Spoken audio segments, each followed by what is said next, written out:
जी जब लंका गए तो माता सीता को जब हनुमान जी ने देखा तो यहां पर कहा जाता है कि हनुमान जी मंदिर मंदिर प्रतिकर शोधा, देखे जहां तहां अग्नित जोधा, गयऊं दसानन मंदिर माही, अति विचित्र कहीं जात सुनाही, शयन किए देखा कपिते ही, मंदिर महु न देख वैदेही, भवन एक पुनि देख सुहावा, हरि मंदिर तहां भिन्न बनावा। हनुमान जी लंका घूमे तो हनुमान जी ने बहुत सारी स्त्रियों को भी देखा। भाई लोग रात को सो रहे हैं, कौन कैसे सो रहा है, स्त्री कैसे सो रही है, वस्त्र पहन के या बिना वस्त्र के। राक्षसों की पत्नियां थी, राक्षस भी सो रहे हैं, हनुमान जी चुपके से ऊपर से देख रहे हैं। तो हनुमान जी ने देखा उन स्त्रियों को, क्योंकि ढूंढने गए हैं ना हमारी माता कहाँ है इनमें से। तो बहुत सारी स्त्रियां नजर आई। भाई आप जब कुछ ढूंढने जाते हैं, बहुत कुछ आपका सोना गिर जाए रास्ते में तो आप सोना तो मिलता नहीं, आप कंकड़ पत्थर बहुत देखते हो आप।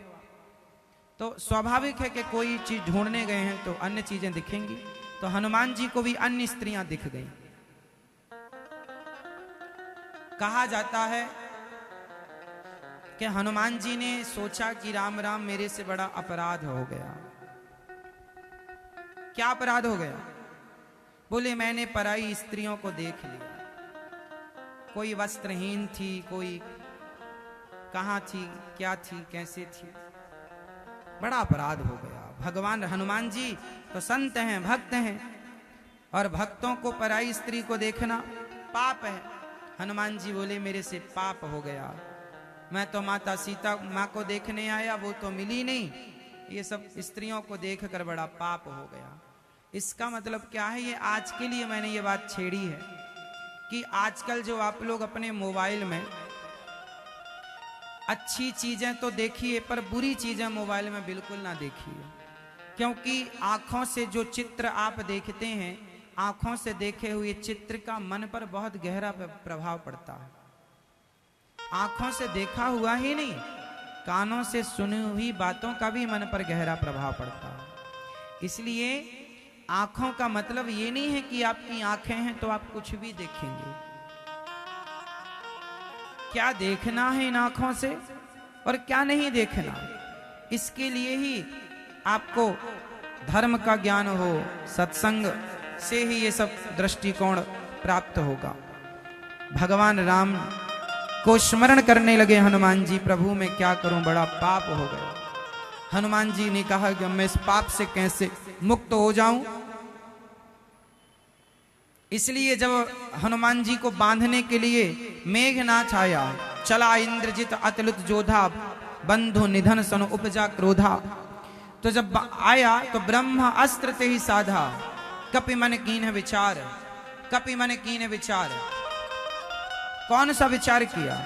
कि मैंने उन स्त्रियों को देखा, उन स्त्रियों को देखने के कारण जो पाप हुआ है, उस पाप के लिए प्रायश्चित यही है कि मैं मेघनाथ के बंधन में बंध जाऊं। हनुमान जी तो बंध नहीं सकते, ब्रह्मा जी के अस्त्र में कहां इतनी शक्ति है कि वो हनुमान जी को बांध ले। पर हनुमान जी ने विचार किया कि देखो, गलती आप करते हैं, पाप आप करते हैं, तो उस पाप का प्रायश्चित भी किया करो। क्या प्रायश्चित होता है? पाप का प्रायश्चित भी होता है। जैसे आपने झूठ बोला तो प्रायश्चित क्या होगा इसका? पाप तो सबसे होते हैं, गलतियां सबसे होती हैं, पर कोशिश करो कि अब गलती ना हो, और हो गई तो भगवान से क्षमा मांगो, हे प्रभु बड़ा अपराध हो गया, बड़ी गलती हो गई, हे नाथ क्षमा करो, क्षमा करो। दान पुण्य करो, संतों की सेवा करो, पुण्य से पाप कट जाते हैं। इसलिए हनुमान जी जैसे परम भक्त, यहां पर एक व्यक्ति कोई ये कह भी सकता है कि हनुमान जी जब लंका से लौट कर गए, हनुमान जी जब लंका से लौट, देखिए देखने का प्रभाव, हनुमान जी ने जंगल की उन निशाचर स्त्रियों को निशाचरों के संग देखा।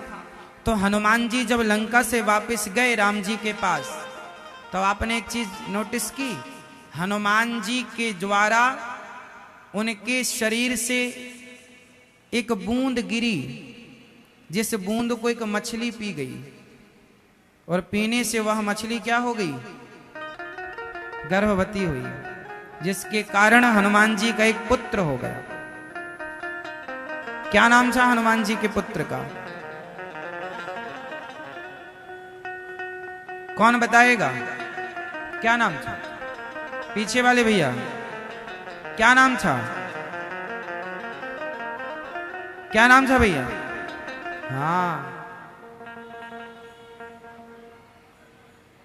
हाँ, हनुमान जी का एक पुत्र हो गया। अब आप कहेंगे कि बिना पत्नी के पुत्र, मछली, क्यों? जानते हैं क्यों? क्योंकि हनुमान जी लंका में उन स्त्रियों को, जो हनुमान जी राम माता सीता की खोज में जा रहे थे, तो रास्ते में बहुत सारी स्त्रियां दिखी होंगी, तो पराई स्त्री का दर्शन भी नहीं होना चाहिए। पराई नारी का दर्शन भी ना हो, और पराई स्त्री का दर्शन कोई बिना वस्त्र के कर ले तो वो बहुत बड़ा पाप है। तो यहां आपके लिए शिक्षा छिपी है कि आप लोग पराई स्त्री को देखो मत, और बिना वस्त्र के स्त्रियों को कदापि नहीं। सामने कोई आकर खड़ी भी हो जाए तो अपने नेत्रों को बंद कर लेना चाहिए। आजकल समुद्र में, बड़ी बड़ी नदियों में आपने देखा होगा, कुछ स्त्रियां स्नान करती हैं तो वो कपड़े अपने ऊपर ध्यान नहीं देती। जब आप नदियों में जाओ, तालाब में जाओ, पब्लिक प्लेस में नहाओ, तो वहां बहुत मर्यादित नहाना चाहिए। कपड़े बदलते समय भी बहुत बड़ी मर्यादा चाहिए। कुछ लोग तो नदियों के किनारे जाकर इसलिए बैठ जाते हैं कि यहां पर लोग आएंगे तो हम देखेंगे। कुछ लोग तो आपके शरीर को देखने वहां बैठते हैं जाकर। तो आप क्यों ये गलती करो? हमने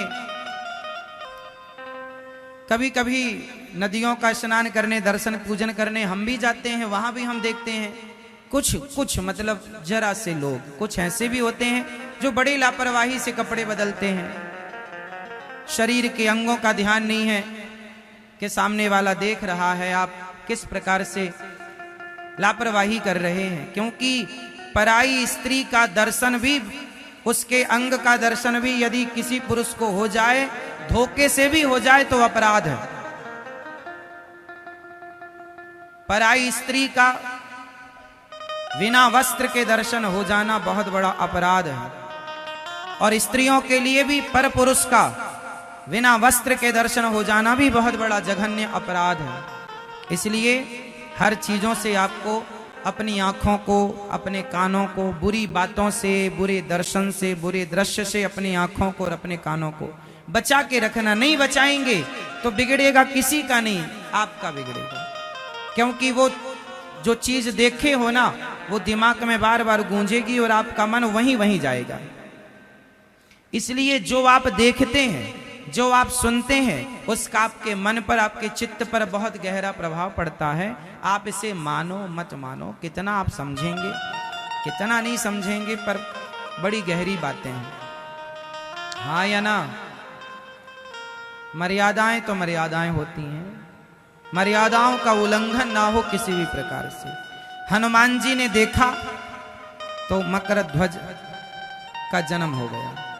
ये मैसेज है हमारे और आपके लिए कि हनुमान जी तो सर्व सामर्थ्य हैं, उनमें तो कोई दोष नहीं है, वो तो संत हैं, भक्त हैं, लेकिन फिर भी लंका से लौटते समय ही मकर ध्वज का जन्म क्यों हुआ? समझ रहे हैं? इसलिए वो तो हमारे लिए मैसेज दे रहे हैं कि बेटा, जीवन में गलत चित्र तुम ना देखना, गलत बातें तुम ना करना, बच्चों को गलत बातों से, गलत चित्रों से बचाना। इसलिए हम लोग कहते हैं कि अपनी बेटियों को कपड़े पहना के रखो। हमारे देश में कपड़े पहनने की परंपरा आजकल तो कुछ बेटियां, बहन बेटियां, कुछ फैशन के नाम पर लोग कपड़े उतार उतार के लोग घूम रहे हैं। ये बहुत गलत है। ये स्त्रियों के लिए गलत। जैसे लड़कियां कहती हैं कि हम कैसे भी कपड़े पहने, तुम्हें क्या। ठीक है, ये बात आपकी सही है कि तुम्हें क्या, पर अपराध तो देखने वाले को लगा ना।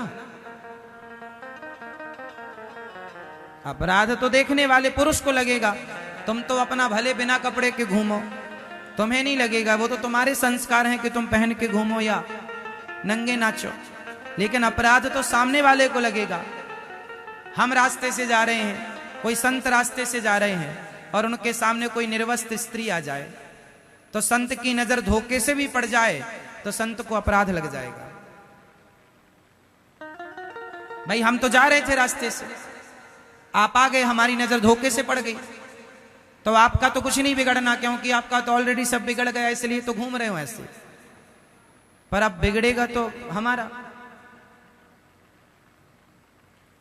इसलिए मर्यादाएं, संतों को एक सबकी मर्यादाएं, संतों की मर्यादा है क्या देखना है क्या नहीं देखना, क्या खाना है क्या नहीं खाना, क्या बोलना है क्या नहीं बोलना।